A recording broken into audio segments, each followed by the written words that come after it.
Il y a 10 000 ans, le cercle d'Hammergame naquit d'un complot sataniste ayant mal tourné. Vince, à la tête de ce cercle, fut ce qu'on appelait en cette époque l'infiltré de Dieu. Descendu du ciel pour vaincre les démons, il réussit à se débarrasser de quelques fléaux inventés par des enfants inconscients en échange d'une certaine somme d'argent. Une fois l'ennemi affaibli, un simple claquement de doigts servit à changer le titre de son adversaire.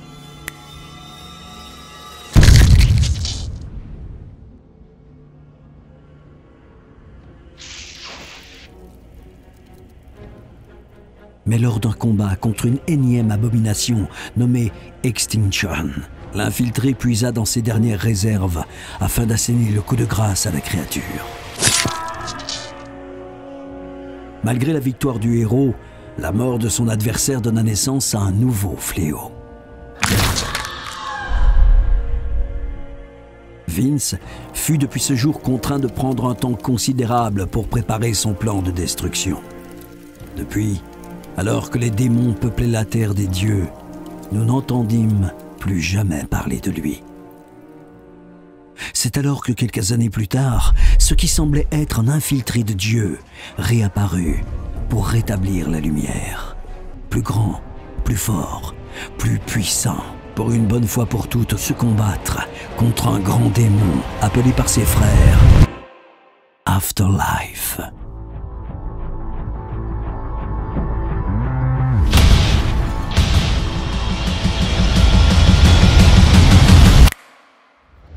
Salut à tous, c'est Vince, alias Hammergame, après 2 ans d'attente et bienvenue dans Snap, la suite indirecte des pires adaptations de jeux vidéo. Je profite donc de cette occasion pour vous parler d'un grand monument des plus mauvaises adaptations de jeux vidéo. On encense souvent ce film à tort en raison de la présence des personnages d'origine. Ceci témoignerait ainsi d'une prétendue fidélité à l'œuvre initiale. Pas sûr que cet argument tienne la route. Donc je vais à mon tour vous expliquer pourquoi Resident Evil Afterlife est un film puéril, fait par des enfants, pour des enfants. Afterlife est sorti le 22 septembre 2010, réalisé par le génie Paul W.S. Anderson, et fait suite à Extinction qui d'ailleurs s'avère être ma précédente vidéo que YouTube a généreusement censurée dans le monde entier. Ça fait beaucoup de pays, ouais. Nous en sommes donc au 4e opus, et comme vous l'avez pu remarquer, W.S. Anderson, qui autoproduit ses propres films, devient plutôt gourmand concernant les droits qu'il possède sur la licence. Et les droits de cohérence des sous-titres. Déjà, Apocalypse et Extinction, c'est à peu près la même chose, non? Mais passons, puisque celui qui nous intéresse, c'est Afterlife, donc la vie après la mort. Ok, je ne comprends pas trop le rapport avec le film, mais soit. Bon, je vais spoiler sévèrement dans cette vidéo, mais vu le creux scénaristique qu'apporte cette suite, vous ne serez pas en manque d'intrigue. Ce qu'il faut retenir en premier, c'est que ce film est sorti 1 an après Avatar qui a été filmé en IMAX. Ces caméras étaient à l'époque si chères qu'il n'y en avait que 4 de disponibles dans le monde entier. D'ailleurs, Christopher Nolan s'en est servi pour The Dark Knight, et en a accidentellement détruit une pendant le tournage, ce qui a donné lieu à un plan impossible à reproduire lors d'un shot traditionnel. The problem with working in IMAX format is there were only 4 of these cameras in the world. Now there are 3, and that was a little depressing for us all because we grew to quite like these cameras. Après quelques serrages de main et dollars bien placés, le successeur direct de ces bijoux a été, je vous le donne en 1000, Paul W.S. Anderson. Il est donc naturel de retrouver dans la bande-annonce un James Cameron dans le titrage, mais rassurez-vous, si vous ouvrez un peu les yeux, vous allez simplement apercevoir un filmé avec les caméras 2. Faut pas être trop gourmand non plus, hein. J'aime beaucoup l'introduction du film personnellement. On nous introduit dans un prologue plutôt bien filmé, avec de bonnes lumières et de jolies couleurs. Non d'une pipe, ce réel a vraiment pris du poil de la bête.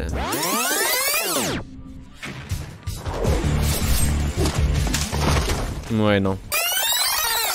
Comme d'habitude, la héroïne Alice ne peut pas s'empêcher de raconter sa vie en résumant l'épisode précédent, alias Extinction, qui se déroulait dans un monde à la Mad Max à cause du virus T, un virus qui transforme les gens en zombies. Pour justifier le fait que les producteurs voulaient soudainement copier Mad Max 2, les scénaristes ont décidé que le virus asséchait également les lacs et les rivières. Mais étant donné qu'à la base ce virus ne se transmet que par le sang, je pense plutôt à une mauvaise blague de la part de la narratrice. Dans Resident Evil Afterlife, on oublie tout. Le désert n'a jamais existé.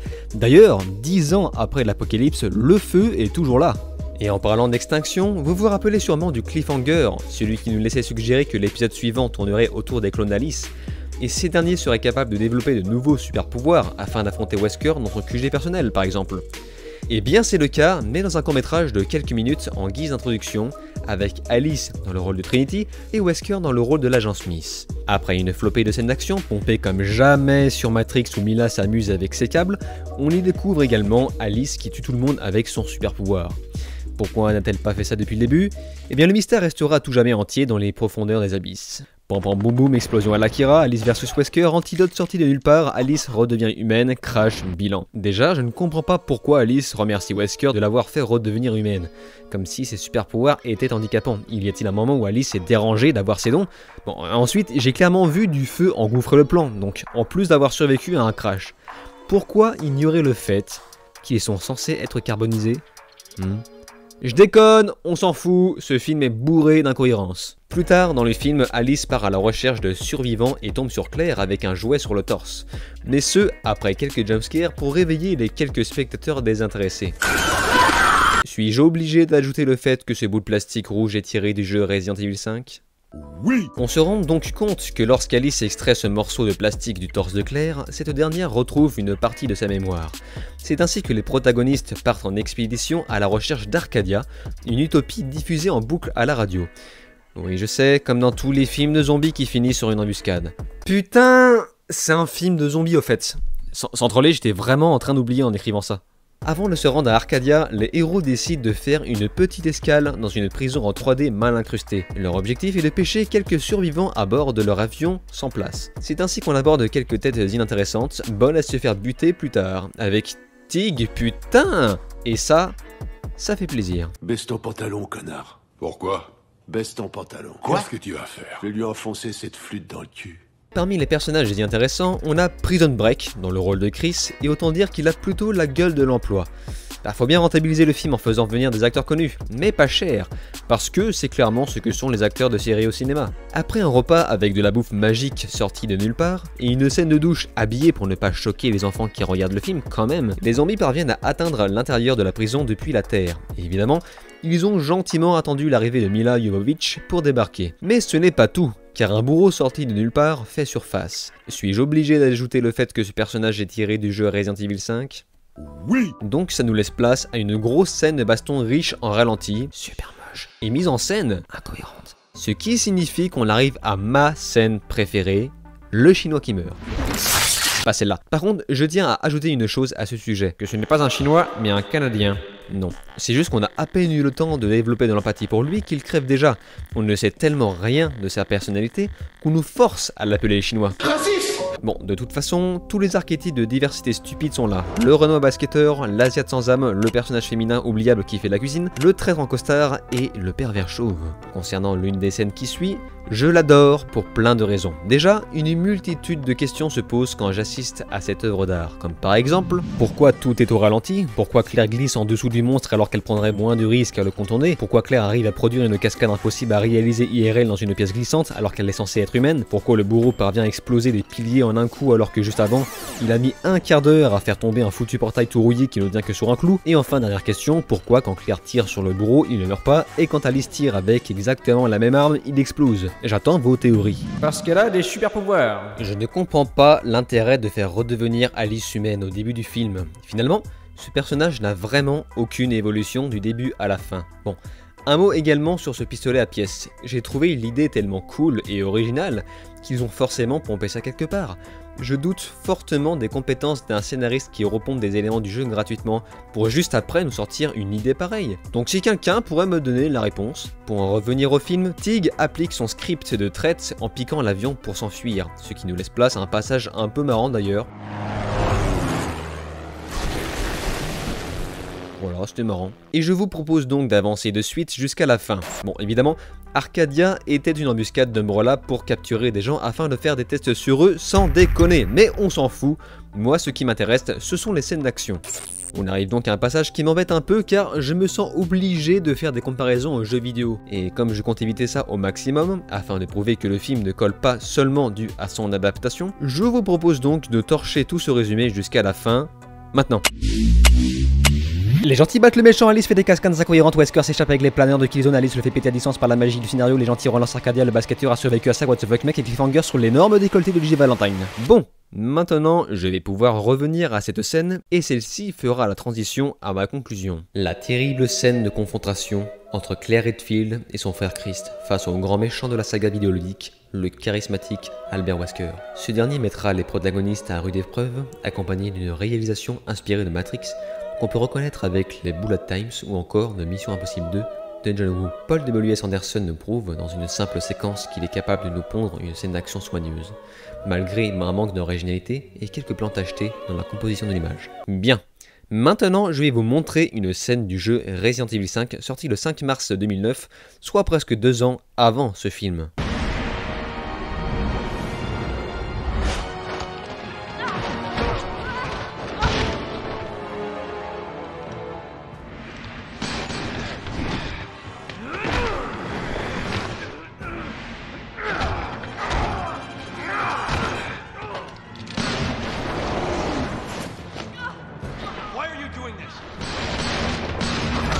Mais c'est normal, c'est une adaptation de jeu vidéo en film, abruti. Sauf que non, je ne sais pas si à chaque fois je vais donner la définition exacte d'une adaptation de jeu en film, c'est pourquoi je vais tenter d'être clair. Une adaptation à l'origine pour un livre consiste à conter la même histoire que l'écrit, mais racontée avec des images. Pour un jeu vidéo, ce principe n'est pas faisable, déjà parce que ce format raconte forcément moins de choses qu'un livre, mais aussi parce qu'il n'y a pas d'intérêt à mettre en évidence un gameplay au cinéma. La meilleure façon est d'adapter son univers pour que les joueurs et les non-joueurs s'y retrouvent. Si on devait faire un travail étendu de comment peut paraître un Resident Evil au cinéma, on peut noter quelques mots-clés avant tout. Un manoir, des zombies la nuit et des réfugiés, la nuit des morts vivants et son remake sont des Resident Evil. Et si on essaye de pousser l'univers un peu plus loin comme les films s'efforcent de faire avec beaucoup de maladresse, on obtient une apocalypse, des zombies, du cannibalisme, des survivants, des leaders et des pilleurs. La série The Walking Dead est un Resident Evil. Negan par exemple est l'archétype parfait qu'incarnait Wesker dans les premiers jeux. La saga de films de Resident Evil adaptée par Paul W.S. Anderson n'a repris ni l'univers, ni l'histoire, ni le survival, ou du moins très mal traité. Juste quelques personnages et quelques ennemis sortis de leur contexte. Et avec tout ça, ça me donne vraiment la sensation que ce producteur, réalisateur et scénariste n'a joué qu'à Resident Evil 5. Il suffit de regarder son interview très intéressante sur jeuxvideo.com qui était sortie à l'époque pour tout comprendre. I think I've always tried to be respectful of the video games while also telling like a slightly separate story. And but with this movie, I was very influenced by the latest video game, by Resident Evil 5. I thought it was a terrific game. I very much enjoyed playing it. J'ai vraiment l'impression qu'il n'a jamais fini un seul autre Resident Evil que celui-là, car Afterlife est presque un film dédié à ce jeu.